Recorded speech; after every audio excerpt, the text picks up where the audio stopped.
hello friends. So welcome back to our clinical medicine series. Today we'll be seeing the importance of history taking with respect to an important symptom in cardiology, which is nothing but dyspnea. So how does our precise history taking will clinch you the diagnosis with respect to cardiology? At the same time, how to differentiate it from other causes of dyspnea? Yes, we're going to see it in very much detail today. I'm going to discuss this dyspnea in very much detail that at the end of the session, you would have gained that confidence that you know the reason behind dyspnea in each of the cardiovascular disorders. That is what makes you special among others. Okay, let's start with it. Let's start history taking.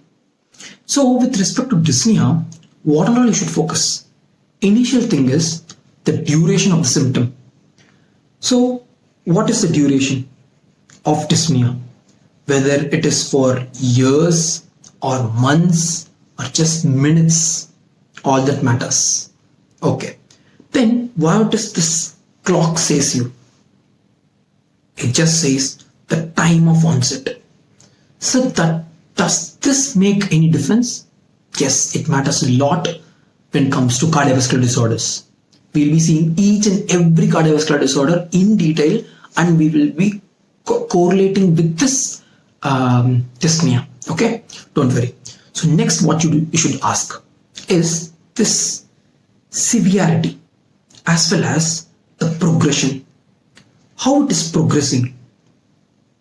Is it like yesterday I was able to walk some distance, now I am not able to walk, I'm just sitting in my chair? That is progression. How the severity of dyspnea. Okay, next. See, this is like time frame. Like before dyspnea what happens and after dyspnea what happens. So the events preceding dyspnea and after dyspnea. It's important with respect to history taking. Should ask before and after. Next. See, this is what and all factors aggravating it. Okay, aggravating factors of dyspnea as well as he's cool. What and all factors relieving it. Okay, those are very important. Okay, then it comes to variations. What and all variations can be asked, sir? One is postural variations. This matters a lot with respect to cardiac and non-cardiac. So posture, if it is supine or if it is more on standing, everything matters. Or if it's more on lying on one side, everything matters. Next, what variations can we expect? Seasonal variations. Many of the time, as we know, these lung disorders will get exaggerated during the winter season. So seasonal variations is important. Okay, with respect to difficulty in breathing and associated events. So thus, this is the gist of how to take a history with respect to dyspnea. See, first we saw the duration of dyspnea, and then the onset of dyspnea, then progression and severity, and some symptoms preceding it and some symptoms coming after it. Then we saw the aggravating factors and relieving factors. Then we saw the variations in posture as well as seasonal variations. Then the associated events. So with this, how am I going to proceed? Okay, let's see. So with respect to progression of dyspnea, there is two classifications which you should remember. I have tried to make some cartoons and make this classification as simple as that. Let us see the classification. One is New York Heart Association classification. This classification is used for all the cardiac symptoms, cardinal symptoms of cardiology. Everything uses this classification.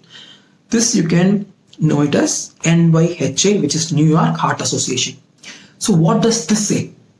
Like these symptoms of dyspnea getting aggravated only by at extremes of physical activity like running.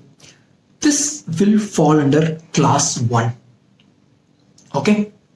Next is this thing. The dyspnea happening moderate exertion of physical activity, that comes under class 2. And next thing is dyspnea occurring even in normal day-to-day activities like brushing, bathing. If shortness of breath happens, it comes under class 3.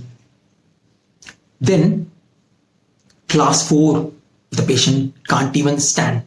The patient having shortness of breath even at rest, that is class 4. So this is New York Heart Association classification. So first is the patient had shortness of breath at the extremes of exertion. Next, at moderate limitation of activity. Then slight limitation of activity, even normal day-to-day activities, the patient has shortness of breath. Then the patient has shortness of breath even at rest. This is the New York Heart classification. Next, so how to utilize this in history taking? I will say if a patient is in New York Heart Association classification 2 in the last month and now he is progressing into 2 or 3 or 4, that means this failure, cardiac failure or some cardiovascular disorder is progressing. Okay, that gives me an idea of progression of disorder and I can have a short idea of the prognosis. Yes. Next, what is the classification used? Next is MMRC classification, which is Modified Medical Research Council. What does this say? This is sort of complicated classification, but I have tried to make it easy with a mnemonic. See, here they say class 0 for extremes of exertion like running. Everyone has shortness of breath, so they tell it as class 0. Class 1 means you can remember like he's walking too much. At that time he has shortness of breath, and while climbing a hill he has shortness of breath. This will count for 1. Okay, class 1 is these two. Next, class 2. Class 2 you can remember with our tortoise and the hare story. What does that say? Like in that story, if you have noticed, this tortoise will be slowly moving, but it will be walking. This happens to class 2 people. Like they will be walking along with their colleagues, but they will be slowly walking. Slow with respect to their counterparts. Okay. Or you can remember the hare. What did the hare do in the story? It will take rest and then it will walk. So same time applies here. Like this hare, this person takes rest for some time, for a few minutes, then he continues walking. This comes under MMRC class 2. Then class 3. What has happened to him? See, this is his house. He has walked just 100 meters. Within 100 meters, he has shortness of breath. So he is stopping for a few more minutes. Okay, just 100 meters, he is developing shortness of breath. Sir, how can I remember? Like 3 for a 3-digit number which is 100. 100 meters, he will have shortness of breath. This is MMRC class 3. Next, class 4, as we know, it is simply at rest. This is MMRC classification for you. So first is, we saw at extremes of exercise means it's class 0. 1 is walking up a slow hill or extremes of exertion.